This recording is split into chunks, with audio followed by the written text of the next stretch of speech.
welcome to the Vegan Horse channel. I am Alexa and I'm gonna talk to you about the bit today and a lot more, because in university I wrote this bachelor paper which has the name of the effects of bits on the horse's physics, behavior and welfare. Yeah, this is something that is really interesting to me and I'm very passionate about it because the bit is just an insane thing that we still use, in my opinion. Sorry that I am a bit extreme, but that's what the Vegan Horse channel is for. Let me just read the abstract for you. The purpose of this paper is to examine how the bit affects the physics, behavior and welfare of the horse, as well as what kind of bitless alternatives there are. The first bits were used by the Scythian horsemen for approximately 5,000 years ago, and they were almost identical to today's snaffle bits. Curve bits was first recorded during the 4th century BC by the Celts of Gaul. Veterinarians and horse masters have always known about the injuries the bit can cause to the horse's mouth, but they have accepted it as standard equipment anyway. Communication through bit is based on pain. It's important that a rider uses negative reinforcement correctly for the horse's optimal learning. The bit affects the tongue, the bars of the mouth, the gums, the teeth, the lips, the neck, the corners of the mouth and under the jaw, depending on how the bit is designed. The force of the bit will also vary with its design, but it can be more than 300 kilos per square centimeters. Many physical problems can be caused by the bits, like referred pain in the nerves of the head, bone spurs on the bars of the mouth, lung bleeding, mouth ulcers, damage to the teeth, problems with the throat, deformed trachea, and reduced oxygen to the muscles. Pain and physical problems is often expressed through fear, aggression and panic. That can be unpractical and dangerous for both horse and rider. The rider is in danger of serious injuries when the horse panics. I'm so bad at reading. Okay. Bitless pedals has also been used throughout history, but it is just recently that they have been developed into a good option for all kinds of riding, driving and handling. It can be challenging to find the right bridle to each individual horse and rider, but there are many different types, so there really should be something for everyone.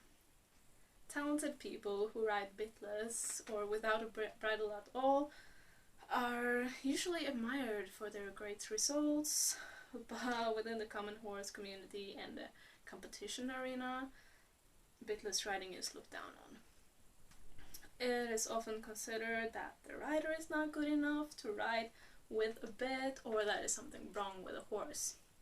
Yeah, I'm gonna make a whole series of this with one video per just content thing. I'm just gonna read some of the contents for you. So I wrote this in Norwegian and I have also translated to English because that's how passionate I am about this. I feel like a lot of people, they don't use their bachelor paper for anything, and that is just a really waste of time, because I spent half a year making this and I'm gonna really use it for some good. And it's not to brag, but I am really not a person to get A's. I don't think I've ever gotten an A in university except for this, to get an A on it. So it's not really to brag, it's just to tell you like the quality of this thing. Anyway, contents. So we have some things about the history of the bit and the relation between horse and man, horse and human, and animal welfare, learning and pain in horses, and how the communication with the bit works. And we have a little bit about the concept of a soft bit and the bit's power or the force of the bit. And then we have a whole lot of physical injuries. It's injuries on the nerves, on the swallowing part. I don't remember the English word right now.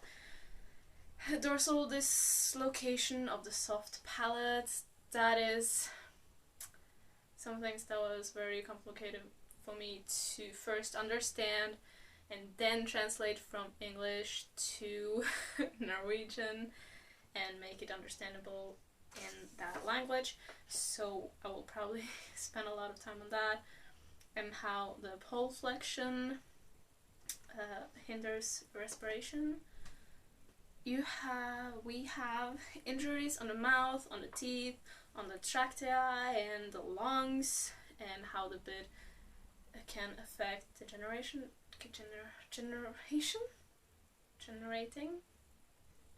of energy, maybe.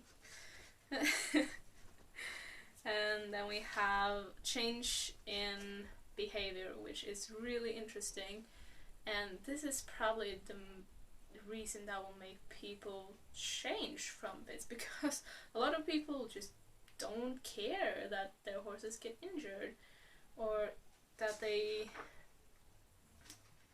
can't really breathe that well or something. But if it is something about behavior, that is a different thing. And also we have effects on the rider,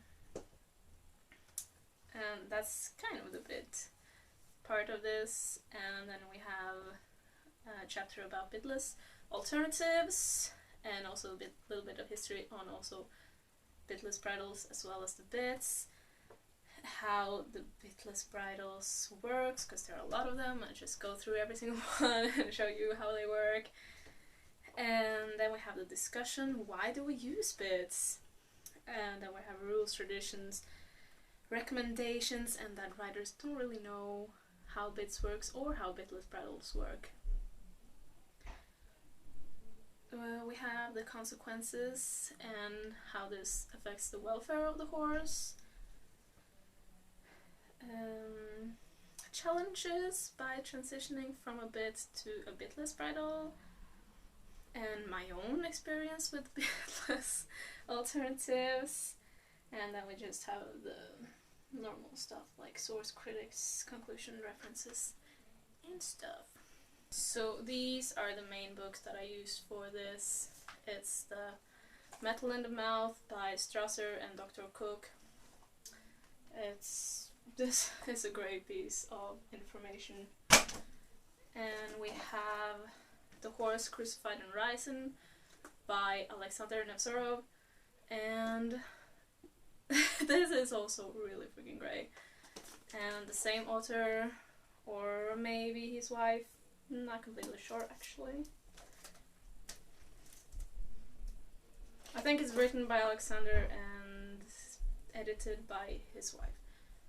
So yeah, both very great. I know a lot of people don't like him and say that he's crazy and extreme. And he's actually also a vegetarian. I think he's a good source. I also use people like MacLean, McGreevy. Yeah, I guess those are the biggest names in horse science these days. If this seems a little interesting to you, I would suggest you subscribe to the channel and check in with me and when I got some more of these videos up. As I said, this is something I'm really passionate about, and I've been thinking about making this series for a long time, and I will finally do it. See you next time. Bye!